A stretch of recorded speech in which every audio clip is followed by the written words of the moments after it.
Hello there. Hi, good afternoon. Yeah.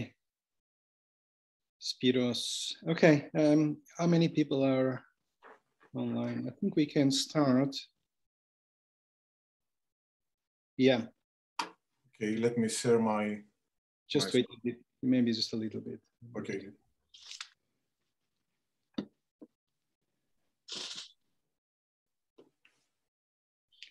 Okay, I think we should start. I mean, I hope the lunch break wasn't too narrow. We're not mingling anyway, so this should be okay. Okay, so let's go on straight into the afternoon session, where the first speaker is Spiros Vasilakos. Will tell us about varying gravitational constant G in the context of modified gravity models. So if you can share your screen, Spiros. Yeah, I am. Okay, then it's all yours. Thank you. Okay. I hope that you can see my screen now. Yeah, it's good. Yeah, all good. Go ahead. Okay. So good afternoon from Athens. Before I start, I would like to thank the organizers for inviting me to participate at the Royal Astronomical Society special meeting in honor of John Barrow. And honestly, it is difficult for me to express myself for John, but please allow me to say the following. I had the privilege to collaborate with John, and working with him, I realized that indeed John had the instinct of real researcher, in a sense that he knew exactly where to look, and he knew how to extract the physical meaning from the equations. The last 5 years, we have published 8 papers, and we submitted his last paper just a few weeks before his death. That paper was on Barrow's entropy and Big Bang nucleosynthesis. Now, going back to science, today I will present a review talk on modified gravity models in the context of cosmology by studying the impact of weak gravity nature on the gravitational constant. And indeed, John has done a lot of work in this subject. So this is the outline of my lecture. First of all, I'm going to give you a brief introduction regarding the current cosmological status. Then I'll talk a little bit about the observational evidence of the cosmic acceleration, presenting, of course, the recent Planck results. Then I'm going to treat dark energy as a modification of gravity, presenting, of course, some basic modified gravity models. And then I'll finish with some cosmological implications, the summary, and some future work.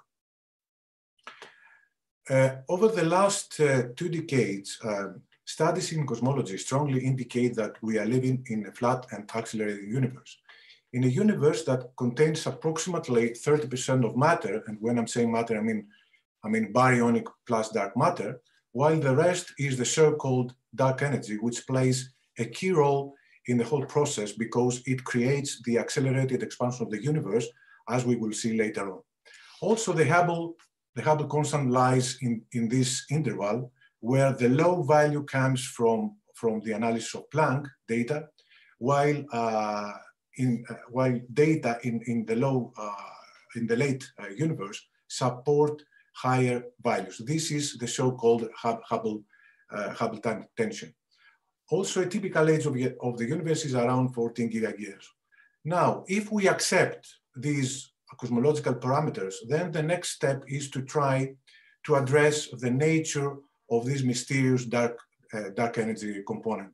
In fact, this is one of the most difficult and fundamental problems in cosmology and in physics in general. So, first of all, let's see what kind of observations we have in our hands at the moment in order to try to say something about the underlying mechanism, physical mechanism of this dark energy. So first of all, we have the supernova data, the Hubble diagram.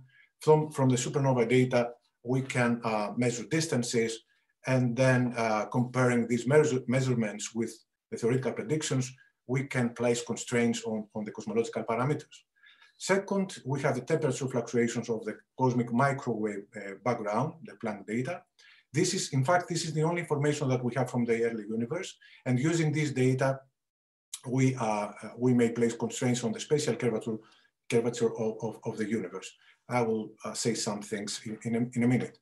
Also, we can use other extragalactic sources, such as AGNs, GRBs, H2 galaxies, galaxy clusters, in order to do cosmology. And finally, if we want to test or to check gravity on cosmological scales, then we have to change completely our view regarding the data, and then we have to enter into the game the so-called growth data, clustering data, plus gravitational lensing data, and why not gravitational wave data. So now, if we assume that the universe is homogeneous and isotropic, then we utilize the Friedmann-Lemaitre-Robertson-Walker space-time metric, where this is, of course, the time part of the metric. This is the spatial part of the metric, which expands via the scale factor of the universe. And of course, using the scale factor of the universe, we can derive the expansion rate of the universe, the Hubble parameter, which is given by this formula here.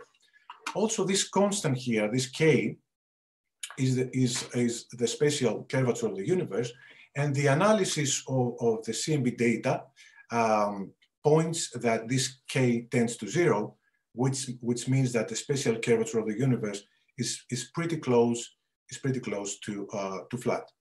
Therefore, as I said previously, CMB data, Planck data, plays an important role in this kind of study. And in order to give you the opportunity to appreciate the Planck data, I present here in this plot the Planck map with respect to that of W map. Clearly, the quality of the Planck data is excellent, making the Planck data set a unique tool of observational cosmology. So now the Planck team, of course, using this data, this map, has managed to extract the power spectrum of the CMB. This is the power spectrum, which indeed contains a lot of physics. In fact, very briefly, in fact, one can connect the first peak here is connected with the spatial curvature of the universe via this simple relation here. The second peak is associated with the baryons, while the third peak is connected with the matter density. Therefore, the game that we need to play here is the following. From one hand, we have the data. On the other hand, we have our models. Comparing models with data, we place constraints on the various cosmological parameters. So let's now spend some time in order to talk about the evidence of the cosmic acceleration. So let us assume for a moment that the universe contains only matter, nothing to do with dark energy. Plus, the spatial curvature of the universe is 0. Then, from one hand, we can measure the expansion rate of the universe, using, for example, the supernova data or the Hubble expansion data, etc. And on the other hand, we can estimate the matter density in the universe. So cosmologists have found that these two quantities here do not coincide as they should according to the first Friedmann equation. Therefore, in order to restore equality here, there are two paths to follow. The first path is to remain in the context of general relativity, but we have to add an additional cosmic fluid, a dark energy fluid here, in order to restore this equality. Or alternatively, we may modify the law of gravity on large scales, on cosmological scales. But in this case, we are dealing, as we will see later on, with an effective gravitational constant, meaning that Newton's constant is not a constant anymore, but it varies with time, or it varies with redshift, if you like. And of course, the main question that we need to address here is the following. how can we choose between these two paths? This is not an easy, this is a very difficult question. It's not an easy task to answer this question. So, but in order to understand what we have to do in order to address this question, we need to understand the basic dynamics of the universe, starting, of course, from the first and the second Friedmann equations, where this is the total matter density in the universe, this is the total pressure, this is the spatial curvature, etc. So in order to go a step further, we need to introduce here equations of state. So following standard lines, this is the equation of state for the matter, assuming dust, and this is the corresponding evolution as far as the matter density is concerned. This is the situation regarding the radiation component, assuming, of course, that the universe emits as a black body. And for the dark energy, for this mysterious dark energy, what we have to do is the following. We put by hand what we need, in a sense that, of course, we are using a barotropic equation of state, but in order to create cosmic acceleration, this pressure here has to take negative values, which means that the equation of state parameter here has to be negative. And in fact, this parameter plays an important role in cosmology, because if this W is strictly equal to -1, then we fully recover the lambda CDM model. If this W is greater than -1, then we are dealing with the so-called standard scalar field dark energy models. And finally, if this W is less than -1, then we are dealing either with modified gravity models, or we need to allow interactions in the dark sector. And of course, again, we can define the omega parameters. For example, what's the omega matter? The omega matter is the ratio between the matter density divided by the total energy density, and this is the corresponding evolution. The same thing for the dark energy component and for the radiation, and this is the Hubble, the normalized Hubble expansion of the universe. Of course, now what we are doing is the following. We perform a sort of cosmostatistics, comparing data with models, and then we place constraints on the various cosmological parameters. So using the Planck data, these are the contour plots, and these are the constraints. So for example, the omega matter is pretty close to 0.32. The Hubble constant is pretty close to 67. We get, as I said at the beginning of my presentation, a low value of the Hubble constant. And comparing the Planck data with other probes, we measure the equation of state parameter, which is pretty close to -1, but however, it is a little bit less than -1. Of course, the result is not statistically significant, since the error bar is quite large here. So now, in this talk, I will, for the rest of my talk, I will concentrate on modified gravity models. As I said previously, an alternative approach to cosmic acceleration is to modify gravity on cosmological scales. In this scenario, we are dealing with a pure geometrical effect. And this is the reason that we call this scenario geometrical dark energy, in a sense that the cosmic acceleration is due to the weak gravity nature, meaning that the dark energy, what dark energy means, whatever dark energy means, reflects on the physics of gravity. Of course, we have to keep in our mind that general relativity has been tested well up to very small scales, and it has been found that it works pretty well. Therefore, this means that any modified gravity model has to behave as GR at very small scales. But in order to build, if you permit me to say that, a modified gravity model, we have to follow these steps. First, we need to define the modified Einstein-Hilbert action, in which we include all the ingredients that we need, modified gravity, which means that we are playing around with the Ricci scalar fields, matter, radiation, everything. The second step, we need to vary the action in order to extract the modified Einstein's field equations, as well as the Klein-Gordon equation if a scalar field is present. And finally, we impose a space-time, a background geometry.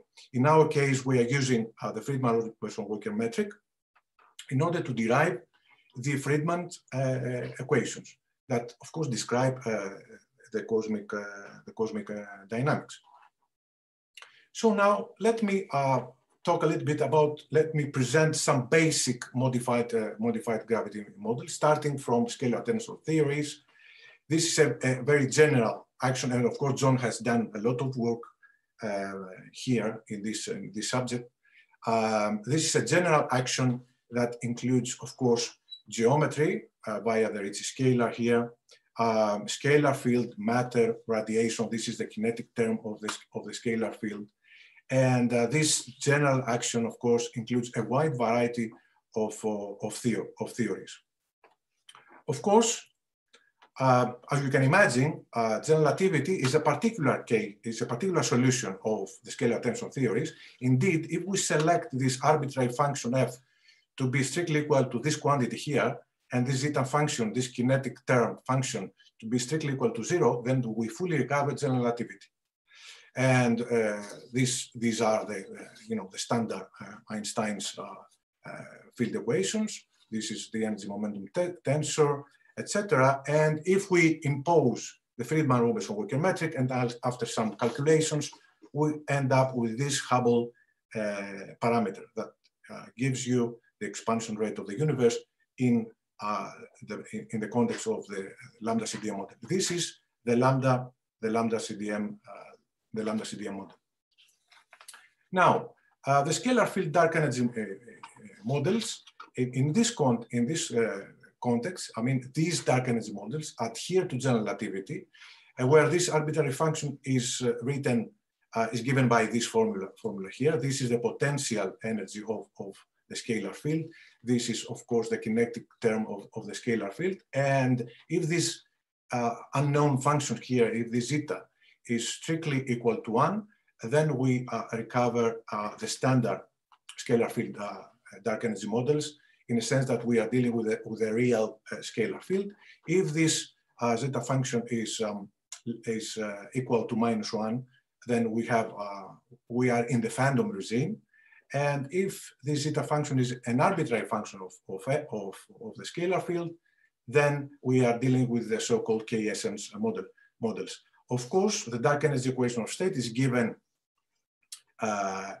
by this formula in terms of the kinetic and the potential energy as well. And of course, the dynamics here are affected by these two functions here, the potential energy and the kinetic term. So now let me start with the first modified gravity model, F of R model. The first family of models, if you like, is the F of R models, in which this arbitrary function here is only a function of the Ricci scalar. And again, playing the similar game that I have already described, we vary the action, we impose the Friedmann-Robertson-Walker metric, etc., etc. I don't want to enter into the details regarding the calculations. This is the first Friedman and the second Friedman, the modified Friedman equations. Of course, here the effective Newton's constant parameter that ensures the non-standard gravity depends from the scale factor of the universe, but it also depends from scale. And usually we are using scales up to 10 megaparsecs in order to treat the linear part of gravity. Of course, here the unknown function is this f. And as you can imagine, due to the absence of a well-motivated fundamental function, there are plenty of functional forms in the literature, among which the viable models of Hugh and Zawiski and that of Starobinsky. Now, f of t gravity. So simply, if we replace the Ricci scale in the previous action, if we replace the Ricci scalar with the torsion, then we generalize the teleparallel gravity introduced by Einstein himself, where this t is the torsion parameter. And again, we vary the action, we impose the metric, etc. And these are the corresponding Friedman equations, where the effective dark energy equation of state parameter is given by this formula here. And of course, the effective G here is given as a function of the scale factor of the universe, or is given as a function of redshift if you prefer. And again, this is the unknown function. And using some phenomenological arguments, there are some viable formulas here. For example, this is one of them, a power law model, and another one is an exponential model, which these models are in agreement with the observational data. Now, another model that I would like to present is that of DGB gravity. In this framework, the accelerated expansion of the universe can be explained by a modification of the gravitational interaction in which gravity becomes weak at cosmological scales due to the fact that our space-time survives into an extra-dimensional manifold. I don't want to enter into the details, but I would like just to say that we are writing down the Einstein's equations on the 5D manifold. And after some calculations, we end up with this Hubble parameter here. And this is the effective G, which is given in terms of the omega matter. And the final model, modified gravity model that I would like to present, of course, there are plenty of modified gravity models that just picked some of them, is that of Finsler-Anders geometry. In general, Finsler space-time is derived from a generating function of f on a tangent bundle on a manifold, and a particular attention has been paid on the so-called Finsler-Anders cosmological model, for which this f here is given by this formula. We have a weak primordial vector field, and this is the Cartan tensor. And again, applying this, following the steps that I have already described to you, we end up with this Hubble expansion. It is interesting to point here the following.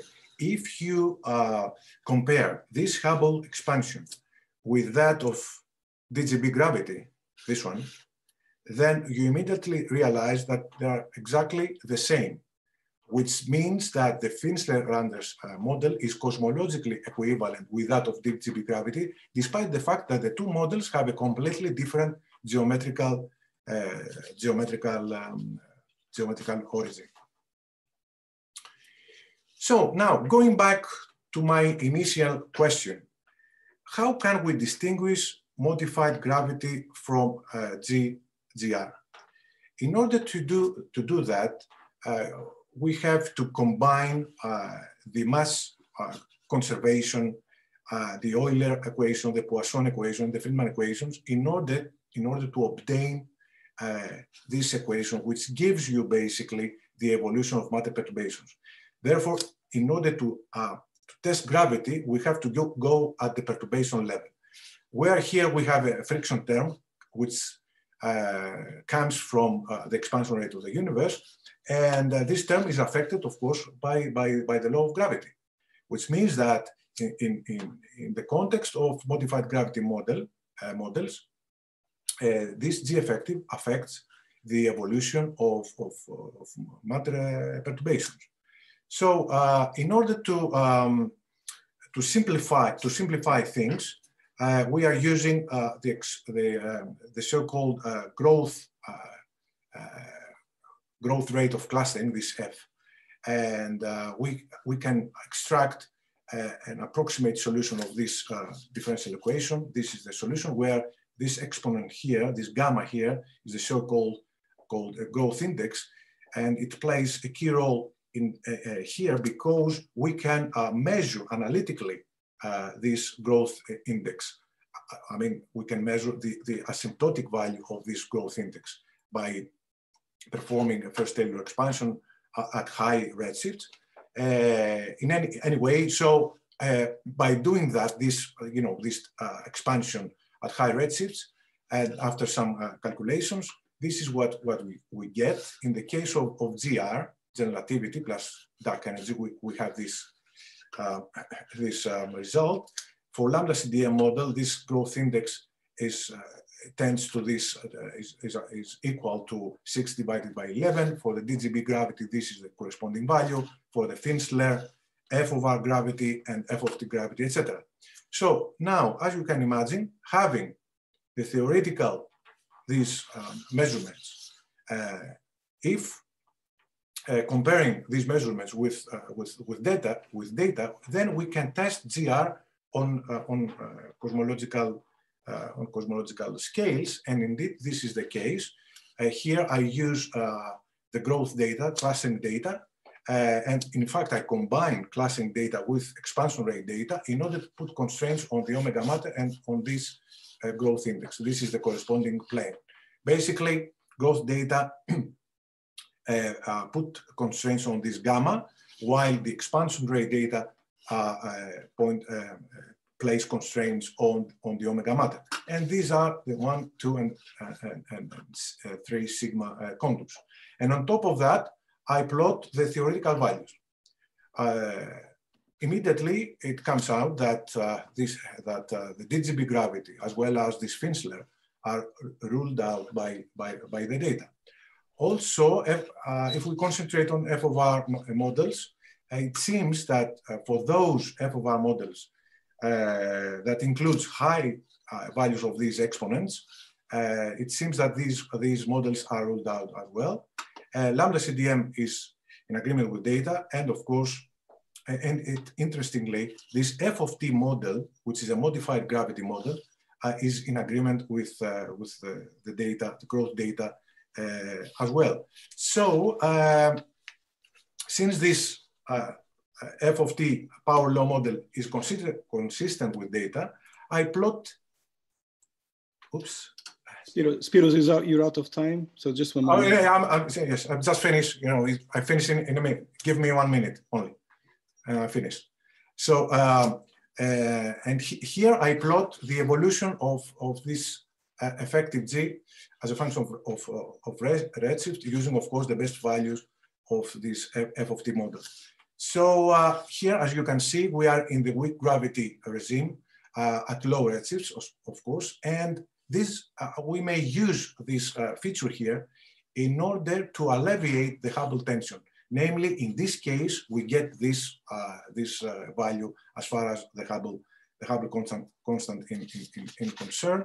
And finally, another way of testing general relativity is to use data from gravitational waves. This is the corresponding differential equation that gives you the evolution of the amplitude of the gravitational waves, and where this is the speed of the gravitational wave, and this parameter here is related with the effective Planck's mass, which means that it is given as a function of the effective G. So a lot of effort has been paid in order to measure this parameter. Unfortunately, up to now, this parameter remains unconstrained. So I argue that the best way for the future, this is for the future, to test general relativity on large scales is to combine growth rate data with future gravitational wave data. And I'll stop here with the conclusions. Thank you very much indeed. Thank you very much. Let me see if I can connect these. Okay. I think the easiest way, as before, is for anyone who wants to ask a question to raise their hand, and then I'll see what I can, if I can do this. I'm on time, eh? Okay. You are, it's perfect timing. I was just trying to give some time for questions. Yeah, of course, yes. Let's see how it goes in terms of questions. So don't use the Q&A, it's a mess. Just basically raise your hand if you have a question. I have a quick question about the Hubble tension, actually, which is how much do you mess everything else up by trying to fit it in any kind of attempt to solve it, particularly in this one? Yeah, well, you know, it's a good question, actually. I mean, I just propose only one way of, you know, of alleviating the Hubble tension. Of course, there are also other things. For example, if you allow interactions in the dark sector, this is also another way out. It seems that with the classic, I mean, to my view, with the classical, with the standard scalar field models, it is very difficult to, you know, to understand this Hubble tension. The Hubble tension, I mean, if you believe in this tension, then it seems that there is something that we don't understand. So one possible proposal is to use modified gravity models in order to understand, in order to solve this tension. But you know, it's an open issue. Okay, so there was actually a question which I had not seen. Maroon, I believe you can now talk. Yes, yeah. Hello. A nice talk. I just wanted to ask a question about varying G. If you want to use varying G to constrain gravity theories, then, you know, observational constraints are actually very strong. And if you take some theories like scale covariant theory or even branch decay theory, for example, you know, the observational constraints are so strong that they're hardly indistinguishable from GR. So what is your comment on that? So my comment is the following. As I said at the end of my talk, that we need to combine, I mean, this is my comment, we need to combine the growth rate data, classing data with the gravitational wave data or with lensing data in order to be able to put constraints on the various, you know, parameters that enter into the effective G. So this is my proposal.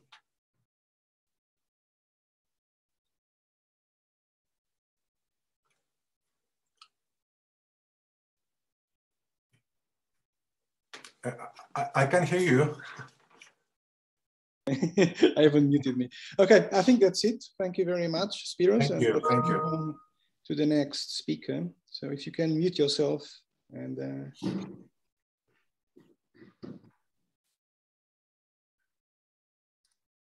then now, okay, so Dinko, you there? Okay, so the next talk, yes. The next talk is by Dinko Milkovic, who is going to tell us about special variations of the fine structure constant. And first of all, let's see if we can share the screen without any problems. You can. Perfect. Right. So all yours. Go ahead. Oop, maybe I'm starting it from the wrong place. That's always a good thing to put sure it's. Right. Well, good afternoon, everyone. Like other speakers, I would like to thank the organizers for inviting me to give this talk at the meeting in memory of John Barrow.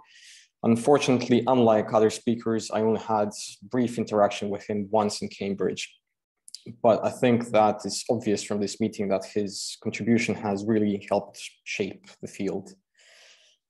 So I'll talk about some variations of the fine structure constant, and in particular our results from HARPS observations of the quasar HE 0515 - 4414, or for brief 0515. I'll start by just simply going through what we already know, the fine structure constant. It characterizes the strength of the electromagnetic force. It's defined as the ratio of these physical quantities. It's a dimensionless number, very close to 1/137.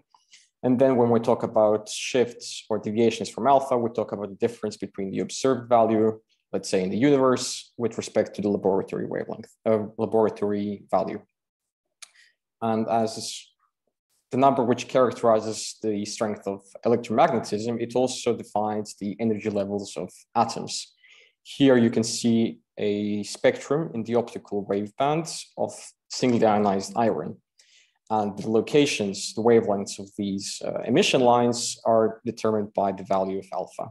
If alpha changes by a small amount, so would the locations, that is the wavelengths of these transitions. And this is different, the amount by which the lines would shift is different for different transitions, but also for different atomic species. And this is the basis of the many multipleth method. So if alpha does vary by tiny bits, this would reflect itself as small wavelength shifts of atomic transitions. This can equivalently be expressed as small shifts in velocity space. The amount of shift experienced by each transition would be set by the change in alpha times some coefficient, sensitivity coefficient. And this has been calculated for a number of atomic transitions and different atomic species. The effect is more pronounced for heavy nuclei. This is why when we try to measure alpha in quasar absorptions, we focus on observing metal transitions.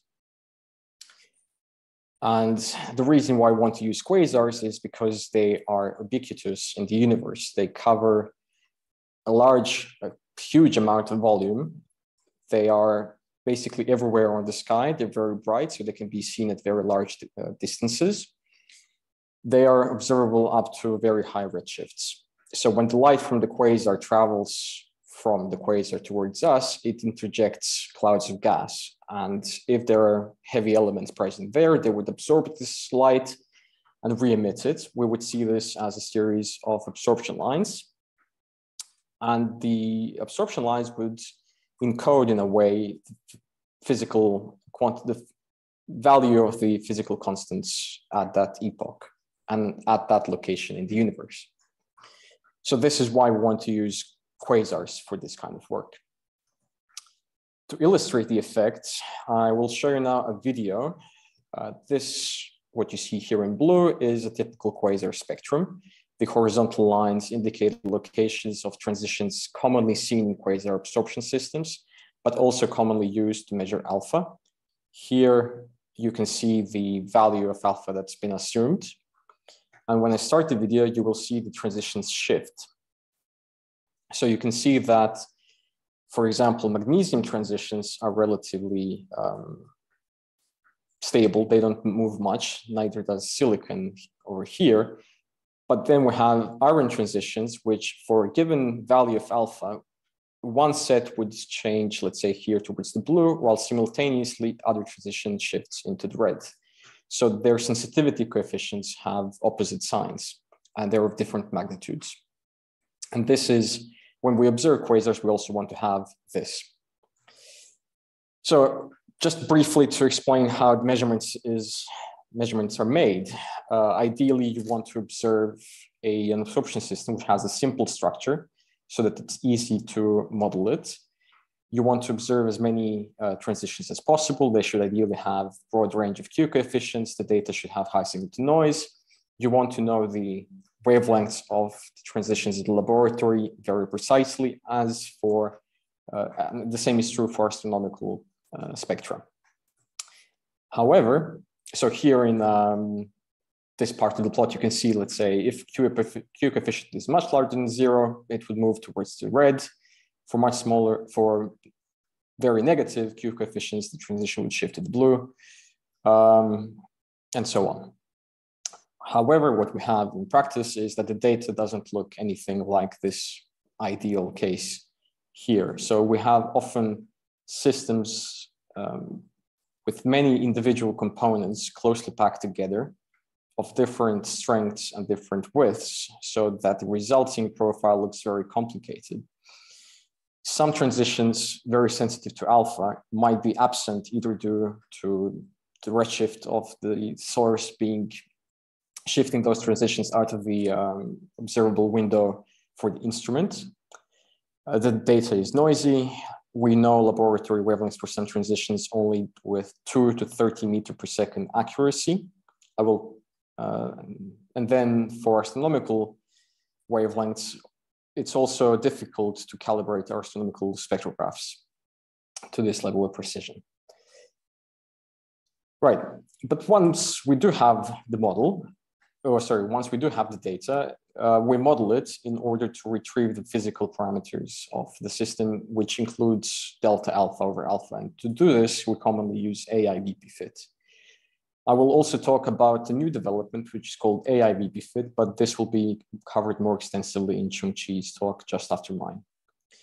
So the idea is, once we have the data, a human would look at, when using VP-fit, a human would look at the data. They would decide on how many components are needed to describe the data, what are their initial parameter values. Then VP-fit would run nonlinear least squares minimization to get the best parameter values and their uncertainties. And the problem with this approach is that a human can, number one, include bias, and number two, there is no unique model with which we can model the data. Sometimes we can produce, or two humans would produce, two different models which are equally good in describing the data, which may have then different values of delta alpha over alpha in the end. So these 2 points, last ones, are addressed by AI VP-fit.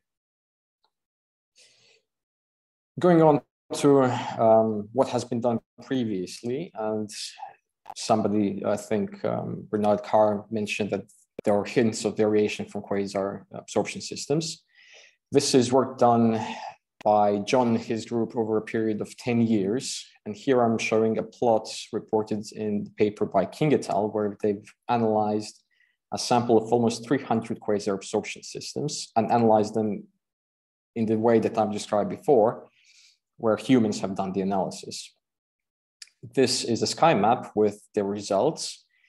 Different symbols are explained here. So they represent absorbers observed by the VLT and Keck, or which were observed by both instruments.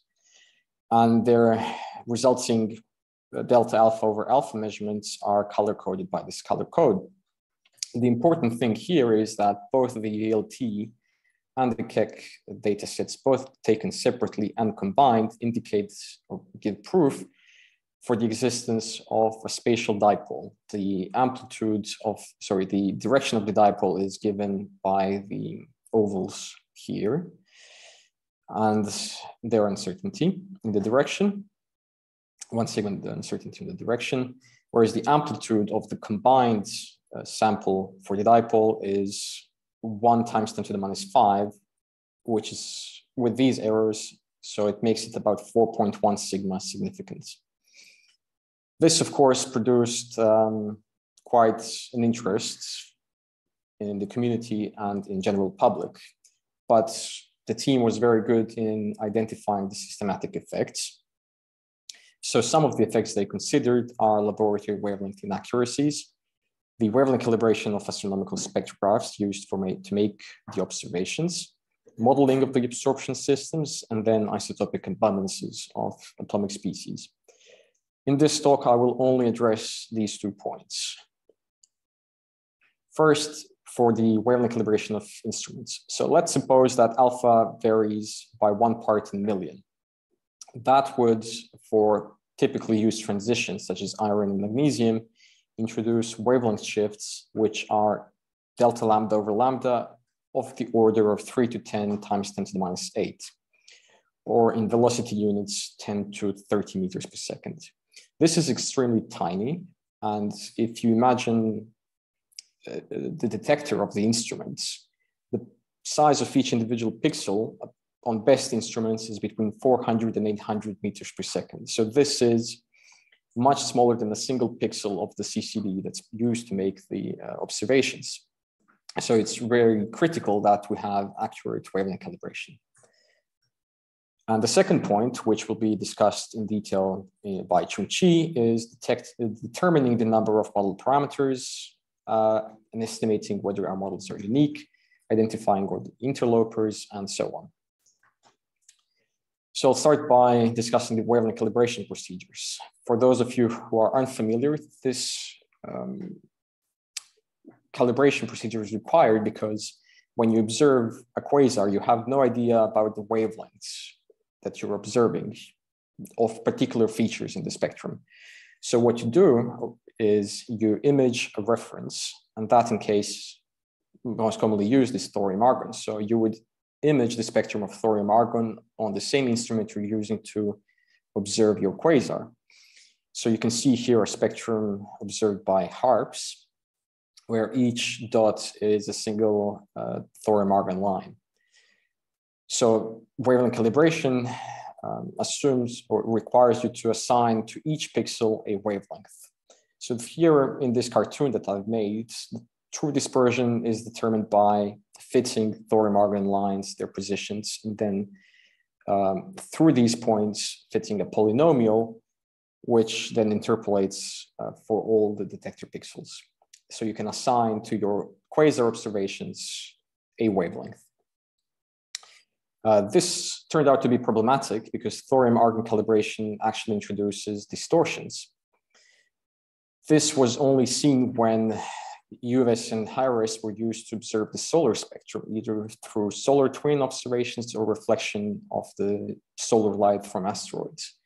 And then comparing these thorium-argon calibrated observations with a solar atlas, did they find that the calibration is basically incorrect in places, so that there is a difference between the true and the inferred wavelength from thorium-argon, which was problematic because all previous measurements were made using thorium-argon calibration. This is illustrated here in this plot by Whitmore and Murphy, where they have looked for thorium-argon or wavelength, long-range wavelength distortions in the wavelength scales of the instruments used to provide evidence for the dipole. So this sheds some concern.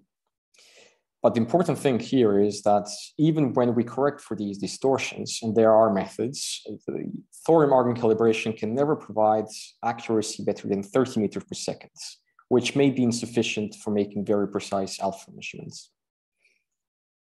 The solution to this is using laser frequency combs. They are a recent development based on Nobel Prize-winning technology of frequency combs, where the system produces a series of emission lines with very well-known frequencies. The frequency of nth line, and you can see the spectrum of the LFC, again, imaged by HARPS on this right-hand side plot. So each dot here is a frequency comb line with a frequency that is given by this formula and known to the precision of 10 to the minus 11. And the idea is to use this precision of frequencies to give accuracy of wavelengths for our astronomical instruments. And this works very well. The frequency comb, well, I also prepared this to explain the other differences between LFC and thorium-argon. So thorium-argon also has many closed blends, suffers from unidentified lines in the spectrum due to changes in the thorium in the lamp. Lines will shift with time, and there are also saturated and weak lines seen in the spectrum simultaneously, whereas LFC generally avoids all of these complications. And the LFCs ultimately provides accuracy of about 3 meters per second, which is sufficient and more than sufficient for varying constants work. Briefly about the artificial intelligence methods that we've used. AI VP-Fit has recently been developed by John, Chung-Chi, and other, well, amongst others, myself. It uses Monte Carlo methods. It uses an information criterion to choose the best model. It provides at least 100 times increase in speed compared to a human modeler. It also avoids all human bias. And Chungchi is very good in adding new features. So we expect to have probably to do things which would previously be also very difficult or just very time consuming.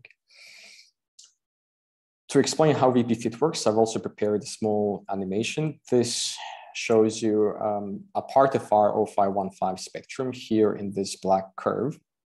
The red line is the model, the initial model in generation 1. AI VP-Fit follows a multi-generational approach where it continually adds complexity to the system by including more and more lines until a satisfactory fit is given. It gets progressively more complicated from this, but this is the start. So in the video, you can see how AI VP-Fit puts in additional components until a satisfactory model is reached for these two transitions of magnesium. It will then add transitions of iron, other transitions, and deal with other problems in the data in a very sophisticated way.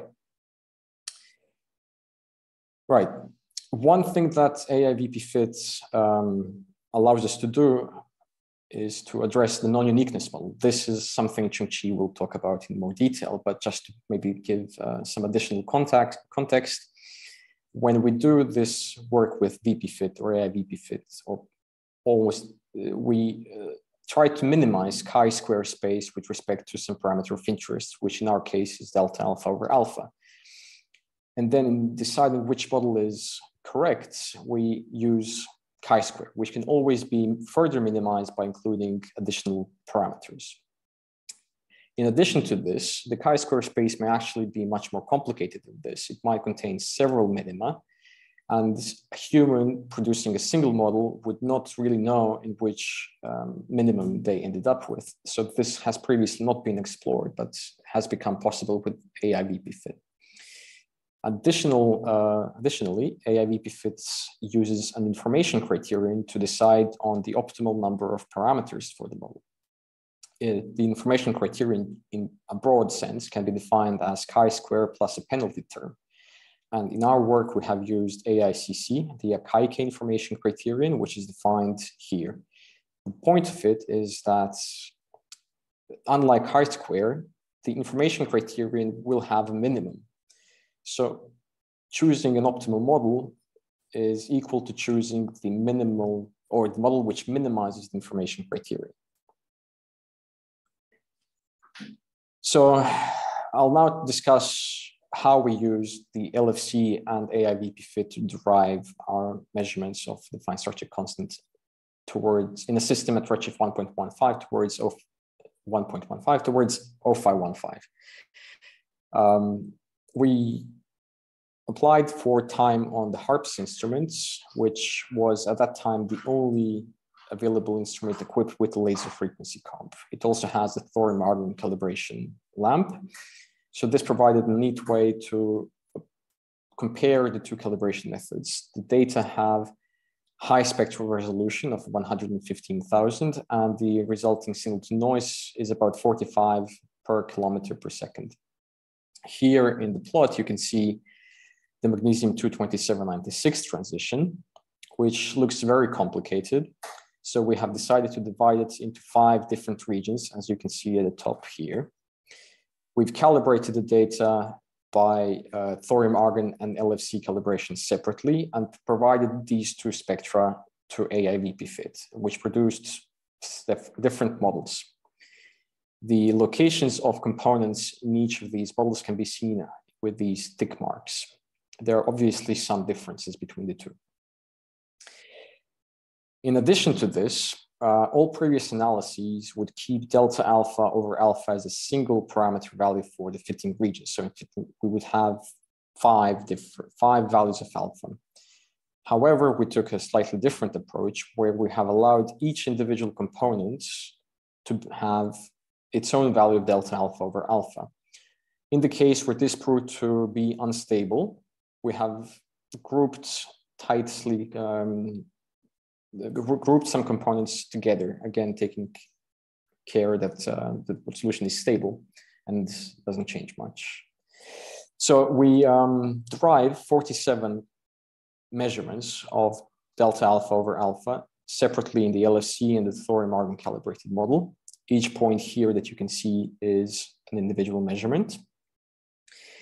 Then we remove the outlying measurements, the ones using least stream squares. These would be red points. Those were removed. Interestingly, the difference between the LFC and thorium-argon is not very large, except in some regions. But to maybe clarify it a bit, these results are summarized in this table, where you can see the weighted average for each individual region, for LFC and thorium-argon separately for the 40 measurements. A few comments. First is that there is the largest difference between the LFC and the thorium-argon in region 1. This may be due to the small differences in the spectrum have possibly caused AIVP fit to end up in 2 different minima. So this may be a sign of non-uniqueness. The most significant result, deviation from 0, is in region 2, which is about 2 sigma away from 0. But overall, both the LFC and the thorium-argon measurements are consistent with no variation in alpha, and between themselves are also consistent, which I think some people did not expect for because the LFC provides such a higher wavelength accuracy. Right, but then let's assume that this whole system, which spans about 700 kilometers per second, is at this redshift, it would correspond to a system with size of approximately 1 megaparsec.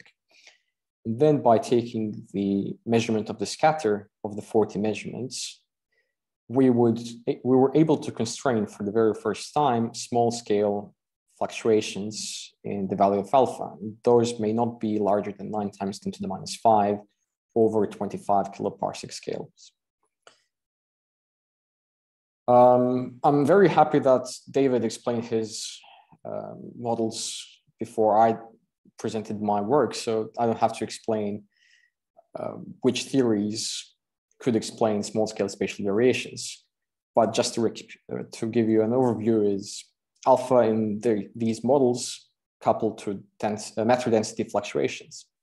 So if the 1.15 system towards 0515 is a result of merger, there could be some very large deviations in the density of local matter density with respect to the background. So in that sense, these measurements could constrain such models. And to conclude, I would like to look forwards, and that is Espresso. Espresso is a new high-resolution spectrograph mounted on the VLT. It has a large program to measure the strength of fundamental couplings led by Paolo Molaro here at Trieste. They have already observed 0515. It has slightly better resolution than our HARPS observations. It has almost double the signal of the noise. And it will be very interesting to do some checks with this. The results of this analysis will be out soon. They're currently under review. But the data set itself will be very useful because we can have a direct comparison between what the human does with the data compared to AIVP fit. We can also then quantify the impact of non-uniqueness and maybe determine if it depends on how we analyze the data, and then that would inform us on how to analyze new Espresso data. And connected to this, we could also examine the benefits of having this very high resolution and very high wavelength precision. And I would stop here. Thank you very much. Let me see. So let's use the same method as in, you can raise your hand.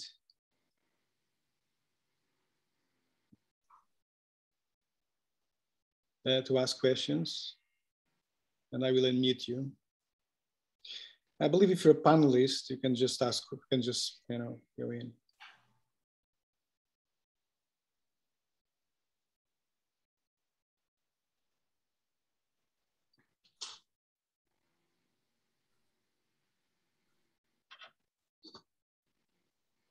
I'm surprised there's not lots of questions, and criticisms.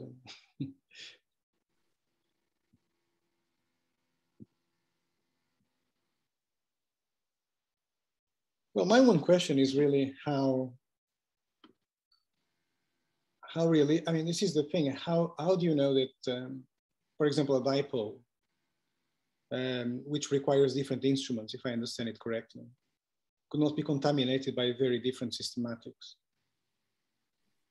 Right, that is one of the arguments for the existence of the dipole, that the instrumental systematics are different for the two instruments, and therefore it's unlikely for them to coincide. That's true. Maybe John can explain further. He's probably more qualified if he wishes to. He obviously does not, because he can just stop if he wants. Sorry. Sorry. What was the question? I'm really sorry. Somebody was just writing to me on the... No, it's fine. But maybe, Joao, do you want to repeat, or should I? Yeah, you can repeat. Yeah, that's fine. The question was, wouldn't the systematics in UVS and high-res be different? And therefore, the dipole, how would they conspire to produce the same dipole? Well, that's the whole point. It's very hard to understand how that could happen. There's no obvious answer to that. It would have to be a coincidence. They're completely different instruments. The data was analyzed, was extracted from the raw format using different software packages. Even different people analyzed the data. So it's very hard to answer that question. There's no known answer to it. It would be quite strange. So it's a coincidence or it's real. Well, but systematic is a thing which is systematic, right? So it goes in. I mean, look, the question is really very complicated because there are lots of potential systematics, but certain systematics are pretty well ruled out. So the laboratory wavelengths have now been measured to rather high accuracy. And so it isn't, for example, that different laboratory wavelengths were used to compare with the astronomical data in the Southern Hemisphere compared to the Northern Hemisphere. That isn't the case. It's hard to figure out how one could get one systematic which could lead to the same thing. It's easy to see that one could get two different systematics which would lead to different directions on the sky, but it's not easy to think how one could get a coincidence. I don't wish to imply by that necessarily that the result is correct. There could be other systematics, but no one has come up with a systematic at the moment that satisfactorily explains those results. Okay, any more questions? Am I missing any hands up? I hope not. I think it's all good. Okay, thank you very much. And Dinko, and then let's move on to the next speaker. So I believe he's there already. So it's Chun-Chi Lee. Will tell us about applying AI to varying alpha measurements and latest results. Thank you very much. I think you just need to unmute yourself, assuming you're there. Hello. Okay. Hello. We should bring. You should be able to share the screen at the bottom, and then just go ahead. Good. Perfect. Over to you. So, is it better, or is this okay? Okay. Yeah. Thank you. It's easier if you do full screen, because then we see it better. But if it's up to you, really. Okay. Okay. That's perfect. Thank you. Okay. Thank you. Yeah. Thank you for the organizer to give me the opportunity to give this talk in this meaningful meeting. And yeah, Professor John Barrow is a really nice guy, very kind person. Yeah, he gave me the information and to support some grant and give me a strong support to get this grant to support me to work in University of Cambridge, and also give me the chance to touch this field And yeah, today I want to talk about our latest result about searching for variation of fine structure constant. My talk is constructed by 3 parts. In the first part, I will talk about the problem we are facing now, about the human decision-making problem. And in the second part, I will introduce the newly developed program, AIVP Fit, and tend to solve the problem we raise, the human decision-making problem. And in the third part, I will try to perform the AIVP Fit and on 2 real observational system. Okay, this is the Quasar spectrum, and the major peak is for the Lyman alpha emission line from the quasar. So due to the cosmological redshift effect, we can see a lot of Lyman alpha absorption lines at the left-hand side of the peak. And at the right-hand side of the peak, the spectrum is relatively clean, and we can still see some heavy ion absorption lines. And this gives us a good target to measure the fundamental constant problem. And when we zoom in the absorption line on the right-hand side, we may find that the system is not as simple as we can see here. It can be very complicated. The lower right plot shows one of the real system, and upper plot is an illustration for the how the system is caused. The orange circle is the quasar, and the red circle is the Earth. And if we have a system, a huge system located at the line of sight between the Earth and the quasar, and we can image that the system is non-uniform. There are quite a lot of substructures inside. Some of them move away from Earth, some of them move toward Earth and add some additional redshift or blue shift. And each substructure has its own properties. For example, the column density, the size, and even the temperature. So overall, it gives us a very complicated absorption system. And we will see the lower right plot frequently in my later talk. So let me try to explain this more. The x-axis is the velocity, and it's proportional to the wavelength. And the black histogram is the data. And the red curve is the model spectrum. Orange tick is the model components. Each tick means one substructure. So we can see another histogram above the spectrum. That is the residuals, means the distance between the data points to the theoretical model. And in the model building, what because we are far away from this system, so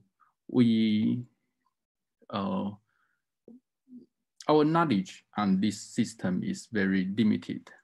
So what we can do is to look at this spectrum and try to make a guess how many substructures we need and what is the model parameters we need to fit this spectrum.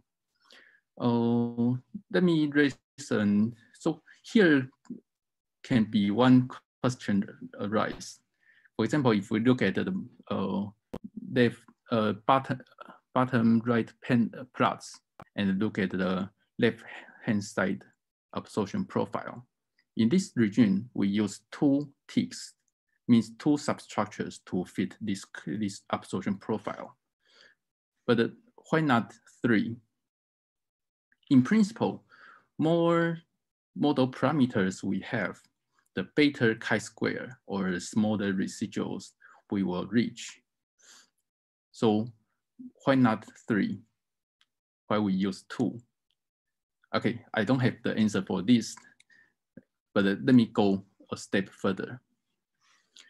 Here, these 2 plots shows the same transition, the same observation.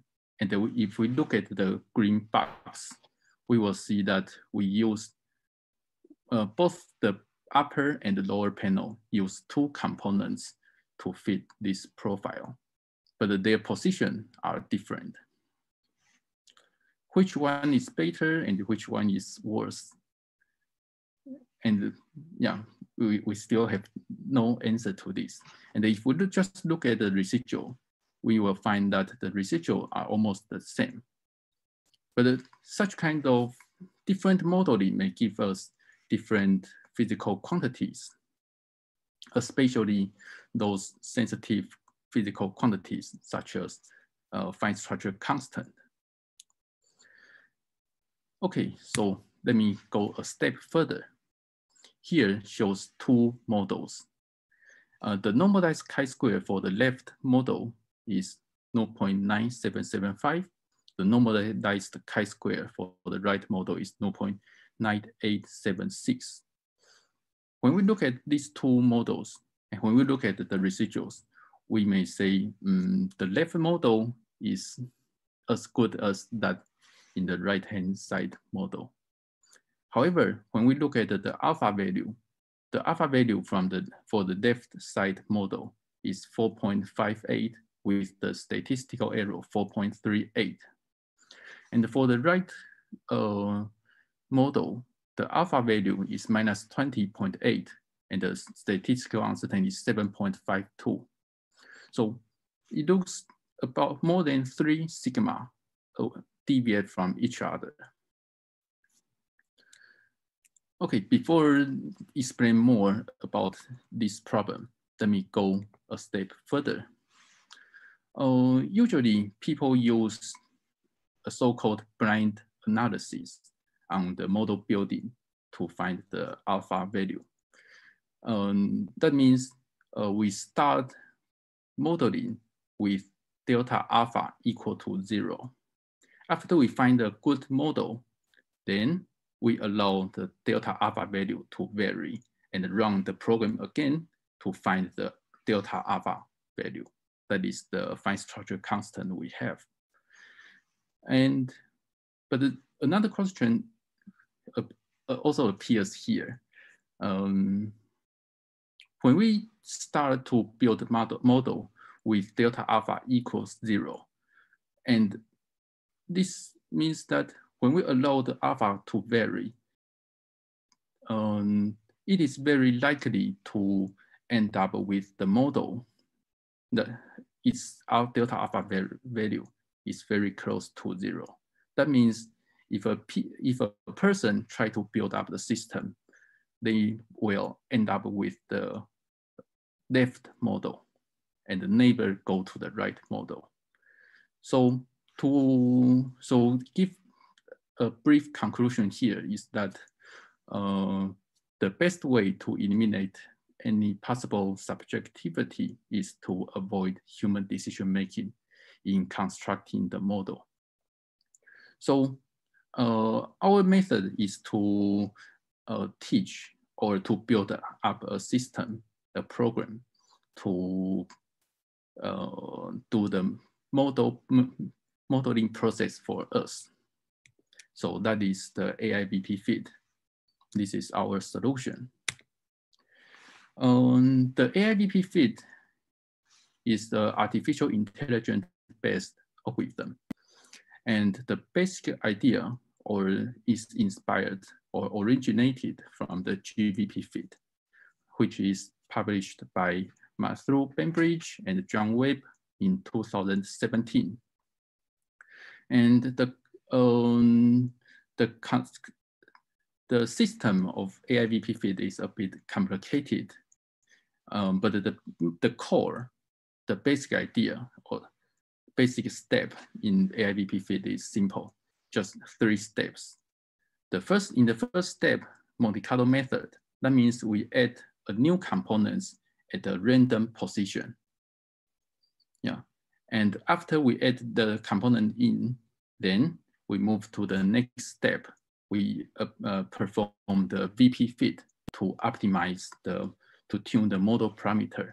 After we get a good model, then transfer to step 3, and we use the program to make the decision whether this model is good or not.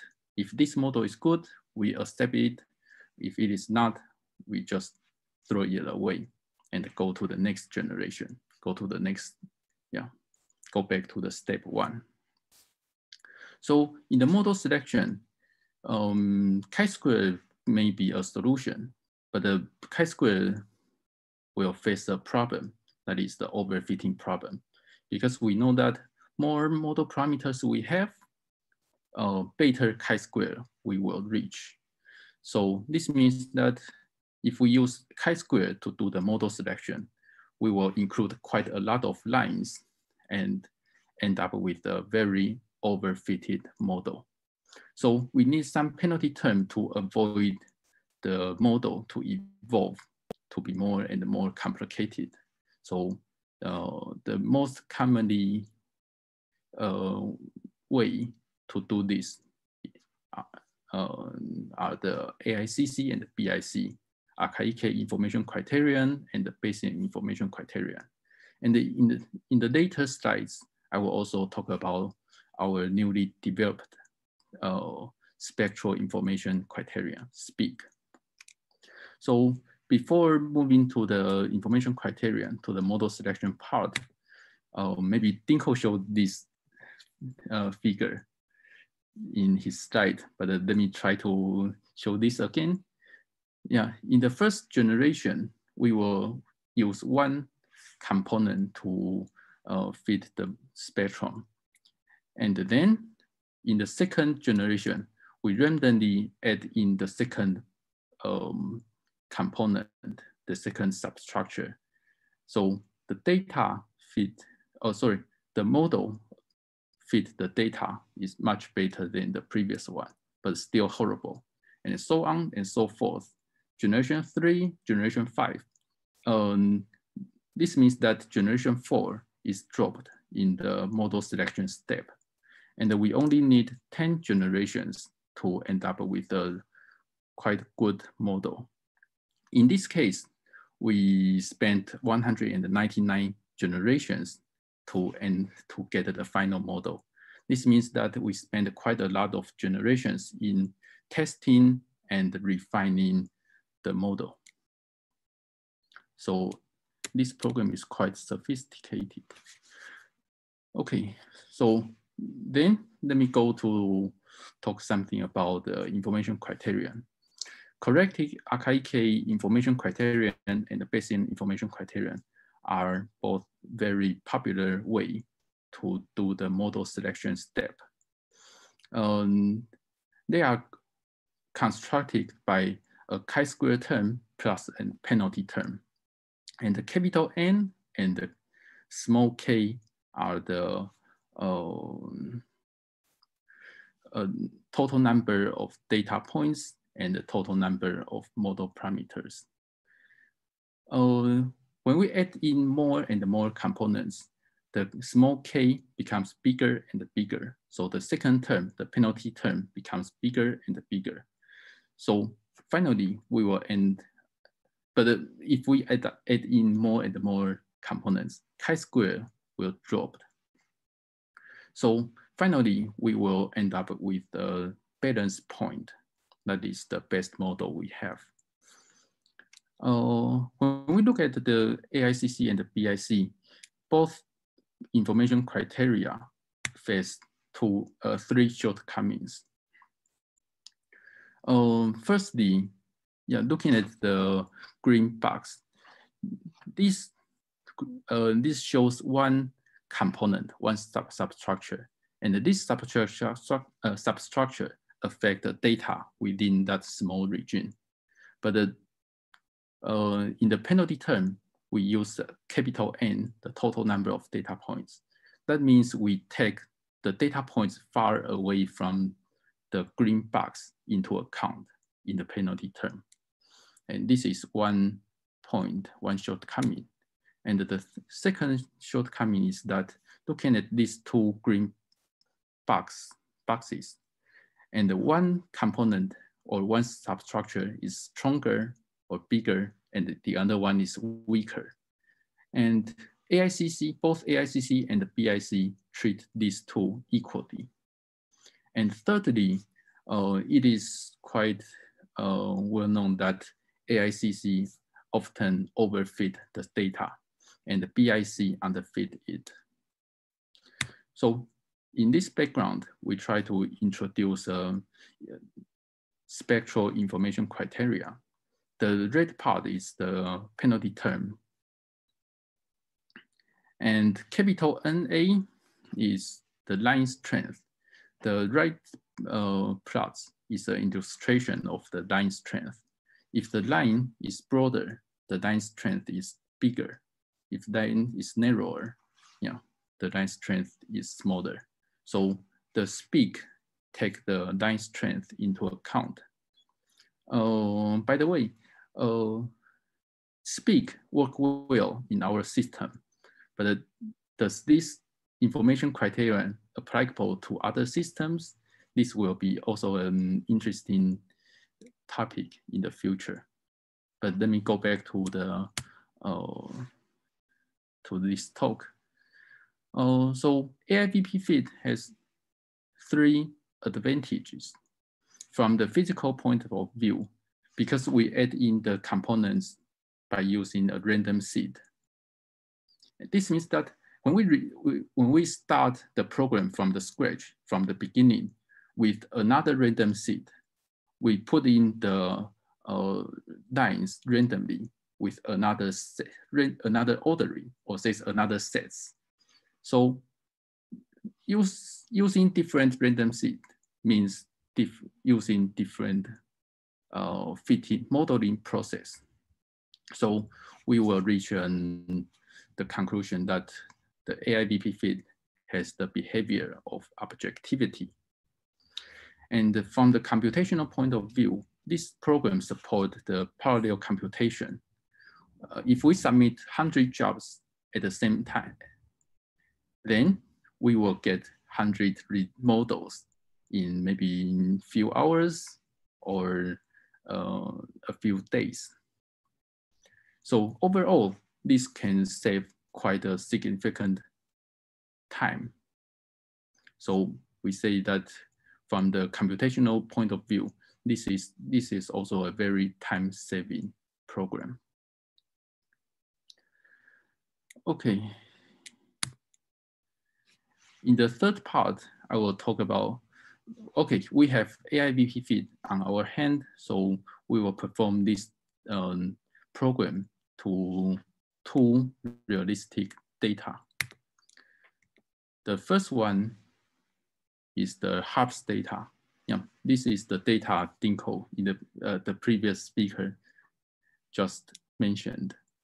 And we focus on the region 1. This is just a choice. We pick up the region 1, the pink region, to be our first example.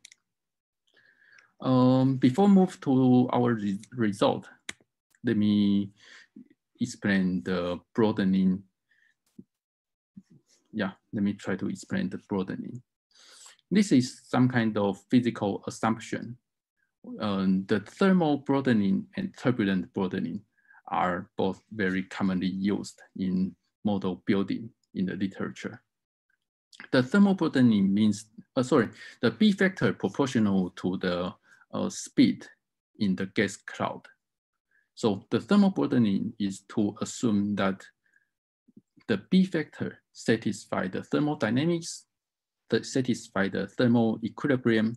So the B factor inversely proportional to the square root of atomic mass. And the turbulent case is in another opposite way.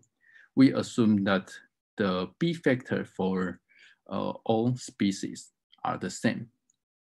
And the third case, compound broadening, this is rarely used. And this is some kind of mixture type of thermal and turbulent broadenings. But we believe the compound broadening is more physically correct. So we perform the AIBP fit and with the HE05154414 spectrum. And this is the result. We also use two criterion, AICC and SPEAK. BIC is obviously underfit this model, so we do not discuss it in this plot. And we also consider the three broadenings, turbulent, compound, and thermal broadenings. So firstly, let's look at the upper left panel, the turbulent AICC model. In this model, we can see a very clear non-uniqueness problem. There are two clumps, and one is about minus 1 times 10 to the minus 5, and the other one is much below. So such kind of non-uniqueness problem appears in many cases. For example, the thermal compound AICC model, I mean, it's upper three panels, and the lower left panel, turbulent SPEAK model. And if we look at the lower right panel, that is SPEAK thermal broadening model, we can see a very big dispersion. And if we look at carefully, it is many small clumps. So this means that the non-uniqueness problem also exists in this case. So only the compound broadening and the model selection is to use the SPEAK spectral information criteria, give us a very consistent result.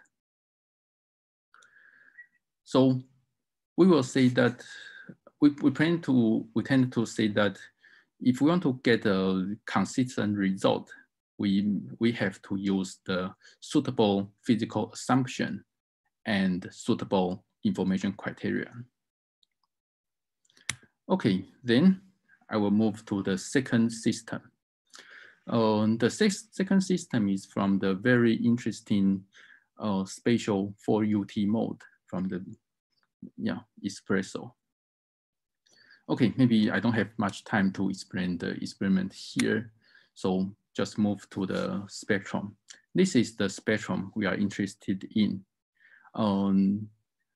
This system is also complicated, so this is the good exercise for, or good practice for the AIBP fit. And we divide this spectrum into two parts, left parts and the right parts.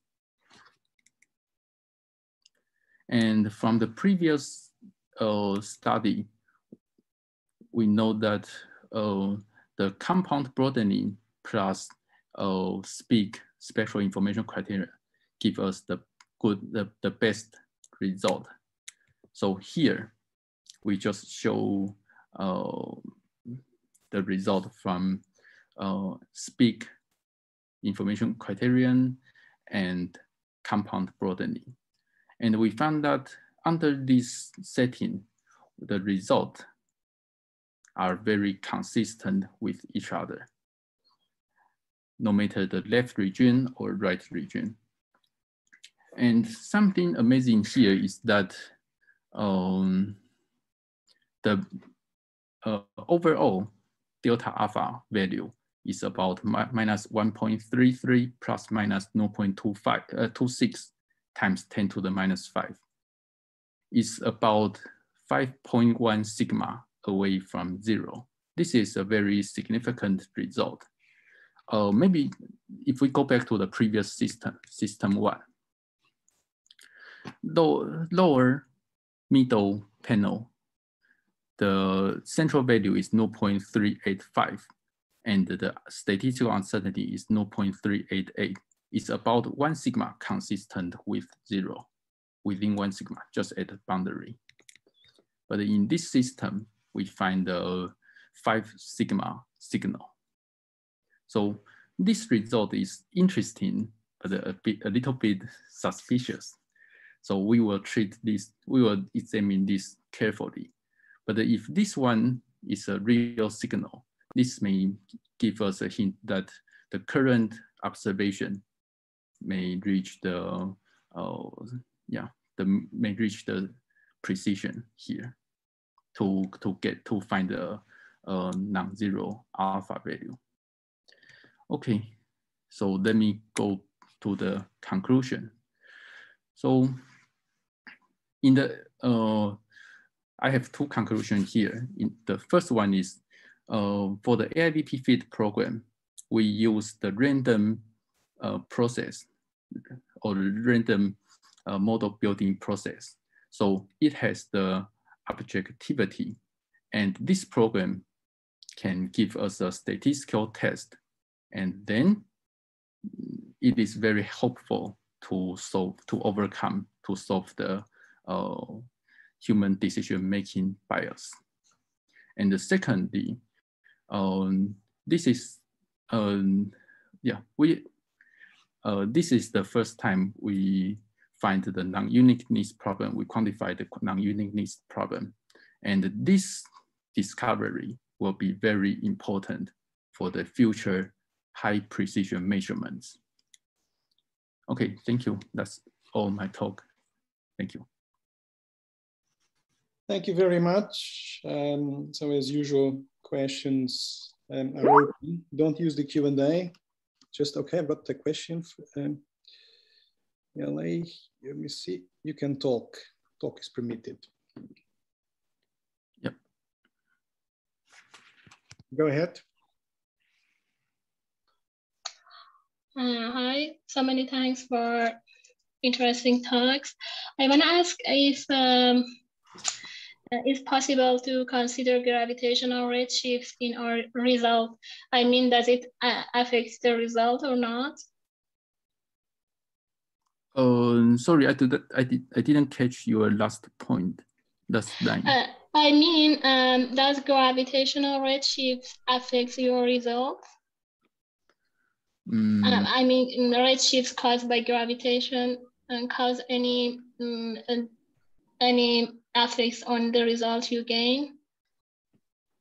Yeah, I didn't think about this problem yet, but yeah, if the gravitational redshift can be determined by using such kind of spectrum analysis, yeah, we may have a chance to reach some conclusion.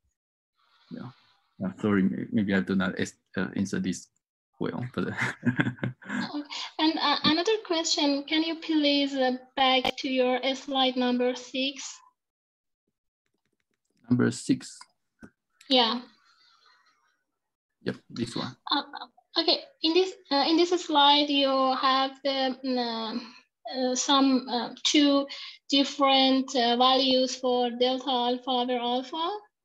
Yes. My question is that do you consider these values at first, or you gain it after you minimize the chi-square? In this case, we use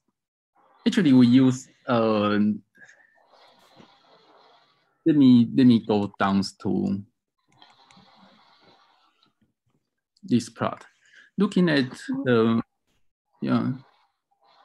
upper middle panel, we just pick up 2 of the models from this. This panel has about 100 models, And yeah, so we cannot assume a specific alpha value and model it. We just run the AIVP fit and pick up full of the model randomly. If I understand you truly, you say that you have different model and then you fit which delta alpha or alpha is more proper or more fit with model. Yes. Can I help out, Chung-Chi? May I help? Okay. Out? Yep. I think if I've understood the question correctly, alpha is a free parameter throughout the model construction process. I think that's what you were asking initially. Yes, but my next question is then, if it's a free parameter, so what decimal do you consider? I mean, do you have freedom to choose, for example, 10 minus 7 or 10 minus 10? Which decimal do you consider to let the delta alpha over alpha to run again and again? The answer to that question is all possible values are permitted. That parameter is unconstrained. It is free to vary to get the best fit to the data. So it's so lengthy period of time to, probe all the decimals. I didn't quite understand your question, but it's quite a long calculation. Yeah, I found my answer. Thank you. Good. Okay, there is one more question already. So El Paskin, if that's the name. If it's not your name, sorry, that's what I can see. Sorry, it's Luca Pasquini. Okay. Okay. So I have always some problem. Okay, in my opinion, the real problem is the error, right? Is always the error. I mean, it's not what you measure, but it's the uncertainty that you attach to it. And if you go back again to your, for instance, view graph 6 that you repeated in the same spectra in several, the two analyses also in the, I think in view graph 7, you have this one result with -5 plus or -4, one result with 20 plus or -5 or something like that. Yep. What does it mean? What does it mean, this plus or -4, plus or -5, when you have two comparable and equally good measurements, which are, different by 5 sigma of the same spectrum? This is all a bit my problem. Yeah, this was the figure. It was that one. Was the example that you brought, right? You mean this one? Yeah. If you look at the number, you have in one 4, in the other -20. The error is a few units. Yes. What does it mean, this error? That's what I'm trying to understand. Okay. This uncertainty. Yes.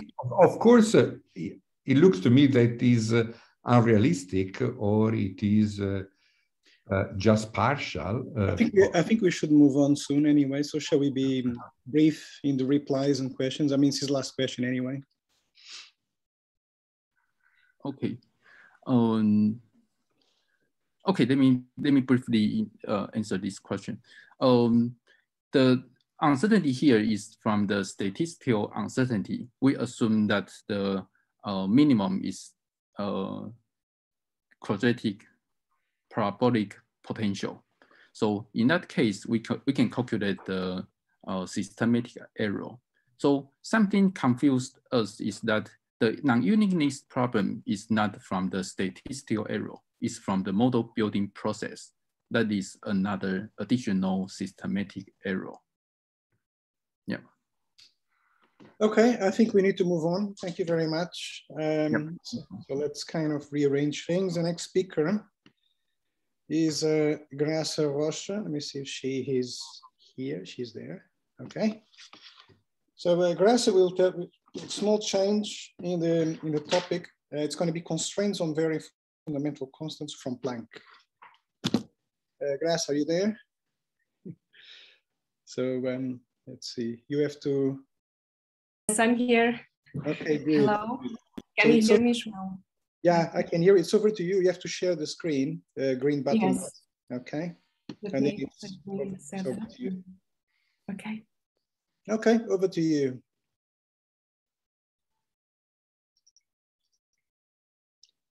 Can you see my screen? It's perfect. It's a okay, excellent. Excellent, thank you. I will try to put my video, but sometimes I have some bandwidth issues, so let me do that. All right. Okay. Hello to everybody. I'm talking from the other side of the ocean, the Atlantic. So it's good morning for me and good afternoon for all of you. This is the final talk of this session. And I would like to say thank you very much to João Magueijo and John Webb for inviting me for this meeting in memory of John Barrow. It is really an honor to be here and share with you research that was really inspired by his pioneering ideas. So today I will be talking about the cosmic microwave background constraints on varying fundamental constants. Oh, this is not, okay.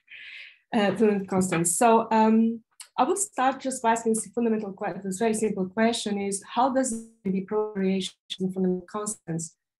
And of course, the answer is that the effects of variations in fundamental constants on the CMB are mostly caused by the modification of the combination process, and this impacts the shape of the CMB angular power spectrum.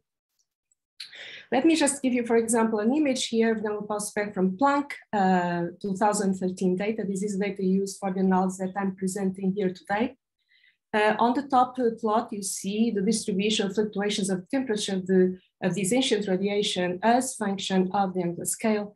And you can see that this is a quite a spectra with fuller features, in particular the presence of these intermediate Doppler peaks.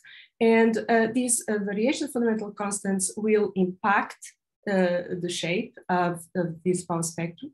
And conversely, these changes will help us to constrain the variations in these constants.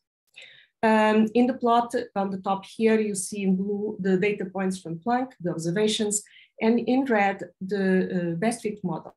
The model that best fits our observations, which is really a very simple, say, standard model based on 6 parameters. So let me just go through the basics before I get to the constraints. So the CMB angular power spec depends on the time and width of the large scattering surface, meaning that it depends on when and how the photon-electron decoupling happened. And this information is encoded in the visibility function, and which quantifies the probability density that a photon is last scattered redshift z, which is given here on the top. And of course, these affects variation from the course of affects the Thomson cross-section rate in varying of ways, in very different ways. One of them, of course, it affects the Thomson scattering cross-section as provided here, which is a function, as you can see, relates to the electron mass and the fine structure constant.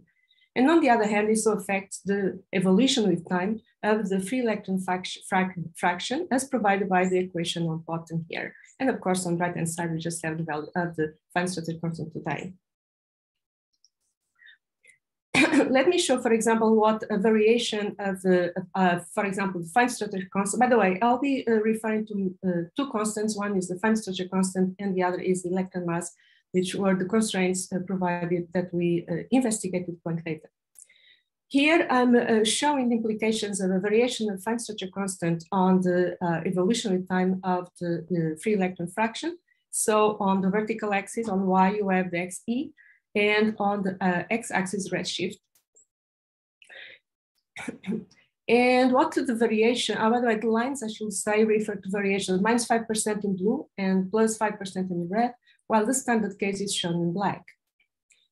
So a variation of alpha induces a modification of the recombination rates, changes the way light and atoms interact by changing the energy levels and the binding energy of hydrogen, changes the Thomson scattering cross-section. And all these modifications were incorporated and implemented on a code called RECAST that does estimate this recombination process.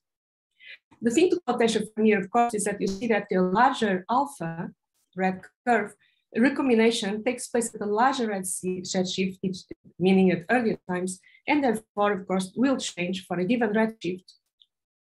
Say this one here, it will, of course, decrease then the free electron fraction in the universe at that particular redshift. I need to change this. Now let's look at the implications for the CMB angular power spectrum. The same thing is represented here. So here we have the, if you want, the amplitude of fluctuations of the CMB in temperature on the y-axis. And on the x-axis, you have the multiple L, which is inversely proportional to the angular scale we're looking at. So you go from large angular scales on the left to the smaller angular scales on the right-hand side. And again, the lines refer to the same sort of variations on the fine structure constant. So assuming that the alpha is larger, what happens is that the sound horizon of the recombination will be smaller, and the angular diameter distance to the large scattering surface is larger. Therefore, the peaks, as you can see, the peaks of this spectrum here will shift to larger multipoles, meaning to smaller angular scales. And that's what you exactly see here in the red curve. On the other hand, a larger redshift to large scattering surface increases the amplitude of the peaks of small scales due to a decrease of silk damping. And that's exactly what you can see here as well. On the other hand, a larger, earlier integrated Sachs-Wolf effect will imply a larger amplitude of the first peak, as is shown here. So all of these variations will, of course, then again change the spectra. And that, of course, conversely will help us to constrain these variations to some level. I'm showing you just for the sake of completeness, the implications of these variations on the temperature and polarization spectra, so the cross-correlated TE and the EE, which is a mode of the polarization CMB fluctuations. And you can see these variations, you can use jointly the temperature and polarization spectra to constrain further these variations, not just temperature pulse spectra. Just for fun, I wanted to show a bit what we had done before the launch of Planck, trying to constrain and trying to forecast the power, the constraining power of Planck for in particular for alpha. And what I show on the left-hand side is the 2D counterplots, 2 sigma counterplots of the plane alpha versus optical depth at reionization. On the left-hand side for Planck, on the right-hand side for cosmic variance limited experiment. The red is for temperature alone, the polarization, the blue or green is for polarization alone, and the white is when we try to constrain jointly these parameters using jointly the temperature and polarization data. And the conclusion we arrived at the time is that Planck will be able to constrain variations of alpha at epoch of decoupling within 0.34%. So 1 sigma and all other parameters marginalized. It represented, of course, approximately a factor 5 improvement to the current upper bounds at the time provided by WMAP. And I would like you just to compare how this forecast compares to the actual constraints we got finally from Planck. And this is shown in the next few slides. So here I just showed the data that we used in our analysis. Let me go a bit into detail, not much detail, but some detail on how the analysis was performed. We show the angular pulse spectrum again on the left-hand side with the several frequencies. So it's a multi-frequency analysis and the spectra for all frequency ranges that we used from Planck, from the 30 gigahertz to 353 gigahertz. And we extended the standard cosmological model to include the fine structure constant by making use of a modified drag-fast algorithm. We sampled 7 lambda CDM cosmological parameters plus 14 nuisance parameters for foreground and instrument parameters to fit the data. And here are the 7 lambda CDM that we tried to constrain jointly. In this slide, I show the constraint on alpha as obtained from Planck data. So we have the one PDF distribution for WMAP in red, for Planck and WP. I'm not going to details what data is used here. We used here Planck temperature alone plus low L polarization data from WMAP. That's provided in blue. And then when we include other data sets like HST and BAO in purple and green. The Planck, as you can see from the curve in blue, gives us a constraint on alpha of the order 0.9 plus or minus 0.04, which is basically an 0.4 constraint on variation of alpha. WMAP gives 2% constraint on alpha, so means really a factor of improvement, a factor 5. Of course, having other data sets do not improve the constraint substantially. And in particular, having HST does not shrink the error bar significantly. So the questions we're posing ourselves at the time was, why is the constraint so good? Why is the mean value slightly different from 1? And why does including other, in particular HST, the value of alpha shifts to larger values? Now here what I'm showing is the degeneracy between several parameters with defined structure constant. I call your attention in particular for degeneracy with the Hubble constant H0. So there is a strong degeneracy between constraints of alpha and H0. And what I want to show you is the level of improvement you obtain when you go from WMAP in red to Planck in blue. Why is that? This is mostly related to the fact that with Planck, you sample a quite large volume space of the damping tail of the angular power spectrum in this region here. And that helps break in the degeneracy between the Hubble constant and fine structure constant. Just for an example, I compare the power spectrum from WMAP on the left-hand side and from Planck on the right-hand side. And you can see that while WMAP goes to multiples of 1,000, Planck goes multiples to 2,500. So it's exactly this tail, probably by Planck, that helps us to disentangle and to break this degeneracy. Now, we saw, as we mentioned earlier, that there was a deviation, that there was a value of alpha is slightly lower than 1. It's constrained, but it's not exactly 1, right? So what we thought to investigate is whether there was some relations with the Planck data that would have justified this, this slight lower value of the fine structure constant. And one of the things that is present, not just in Planck, but in WMAP, is a deficiency of power, in particular in large angular scales, as shown here on the left-hand side of this plot, button here. And we're trying to figure out, that whether, in one hand, we do know that this deviation is due to an apparent tension between the low and high multiples in Planck data. Don't forget, I'm talking about 2013 data. Later on, with the most improved data and the improved analysis, we understood a bit better what was going on here.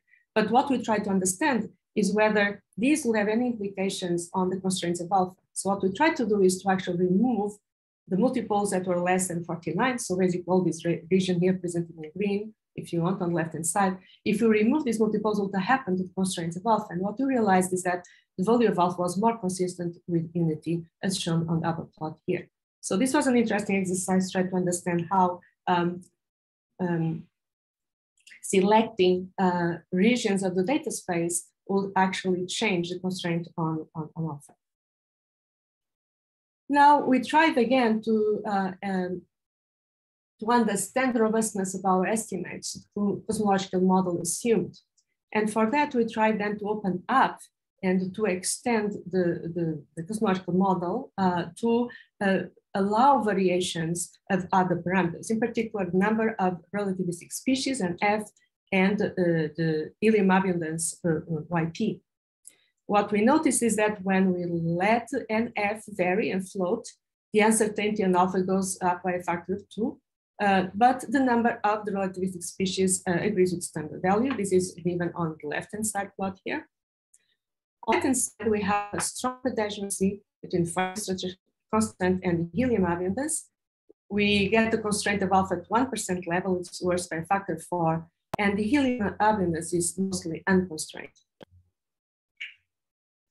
And now I'm going to move on to the constraints on the electron mass.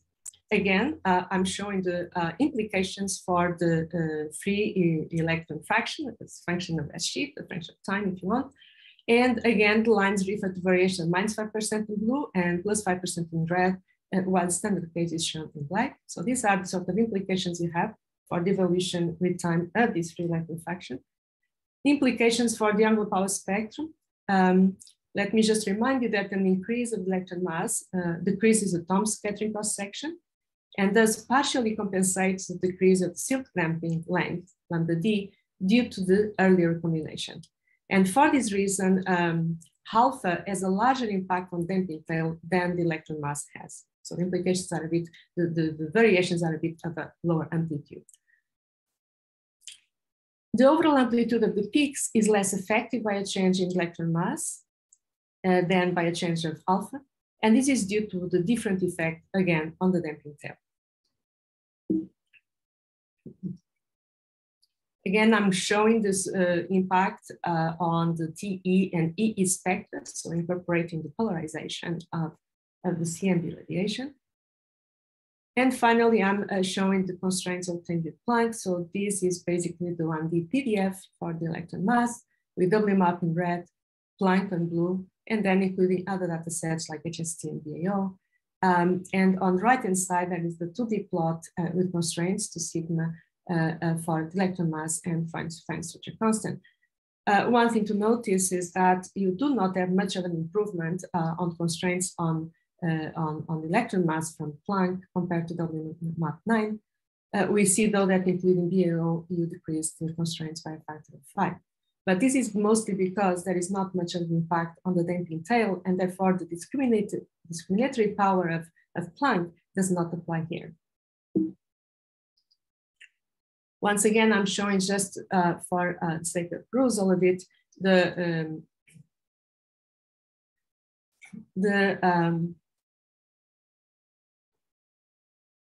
degeneracies between parameters with electron mass. I show several ones up here, but here is one on a value of H0. And I think this is it. This is all I wanted to do or to talk about in terms of variations of both fine structure constant and electron mass. But one of the things we also attempted to do was to constrain spatial variations of the fine structure constant. So at the time in 2011 and later, analysis of Quasar data had support to claim that there may exist a dipole in the fine structure constant. And therefore we investigated that as well with Planck data.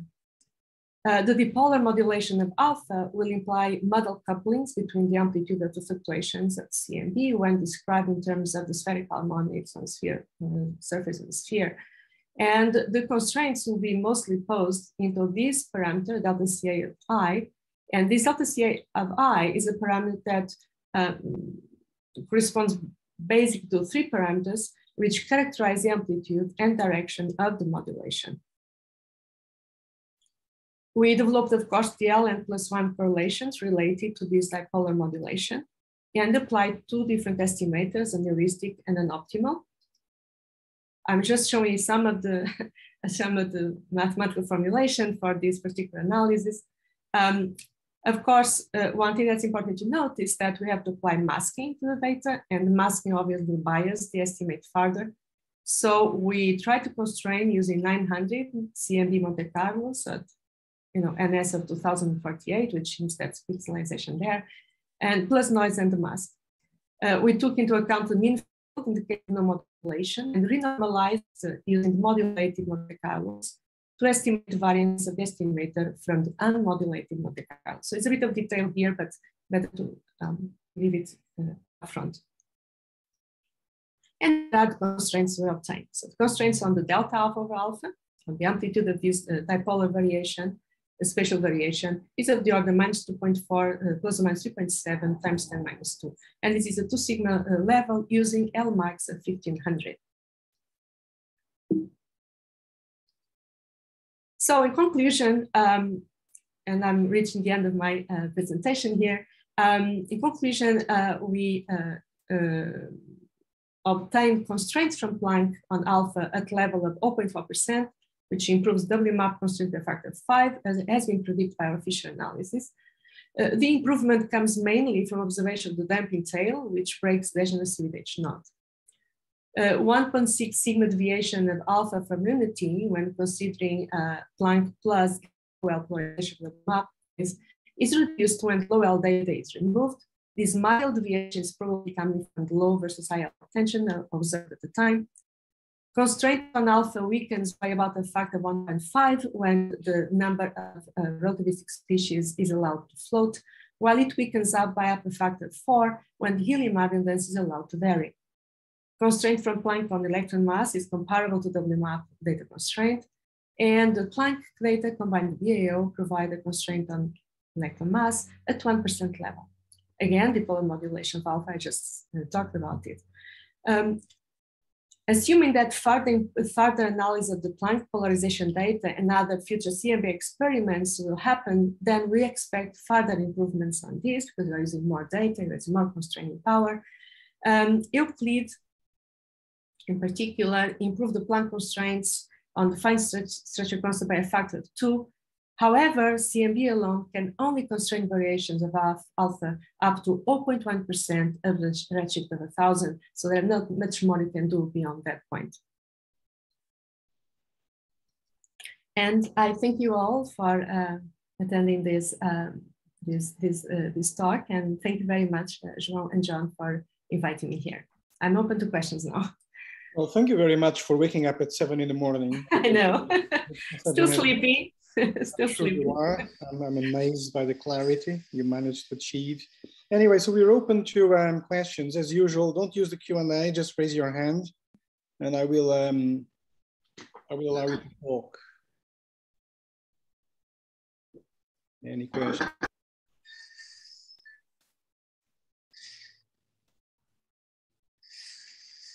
I think you're probably fresher than all of us because we've been here since. I know. I would rather think that the presentation was very clear.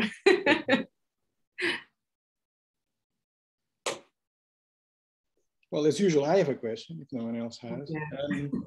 So it's just briefly about, this 1 sigma thing. One sigma, 2 sigma things are normally not considered detections, right? So it's, right. I mean, it's always the issue is it's an indication, obviously, but it's not a detection as such. So what kind of other things could you do to rule this out or push this further to 3 sigma or further, given it's so specific? Well, that's a good question. Of course, if you can increase simple to noise of a data set somehow, so increasing the volume of data, like I said, just implement or incorporating polarization, you could potentially, try to improve your constraints. But as I said, from a cosmic variance limited experiment, your constraints, it's limited there. You cannot do much more because you don't have sufficiently modes, right, to constrain that. So you have an intrinsic limitation, right? But if you are not yet there, if you're not yet at the level of intrinsic limitations, the only thing you can do is increase the data, the sensitivity of your data, and incorporate temperature and polarization adequately. But polarization probably would be the thing. Yeah, exactly. And the polarization with higher sensitivity than the Planck obtained, of course. So it is expected from future CMB experiments, you can improve these constraints. But as I said, there is a wall that you will be facing, right? Because there is an intrinsic cosmic variance limited uncertainty. Okay, any more questions? Shall we let Graça go back to bed? Okay, wait a bit, there is something, there isn't Q&A, it's not Q&A, no, it's okay. Okay, so well, thank you very much, Graça, and I think it's time now to, so I think I can, let's see. Okay, so I think it's time now to close the meeting. It's very nice. I mean, I don't think there is much time for a discussion at the end. We have a sharp cutoff at 3:40. I don't know if John wants to say anything else. No, I think RAS would prefer us to stop now rather than go to that's what they said. So nothing to add except to thank all the speakers and state the obvious that if John Barrow were around, he really would have enjoyed these talks and appreciated them greatly. So thanks to the speakers and thanks also to everyone who attended. It was a really good turnout. And that's it. Thank you.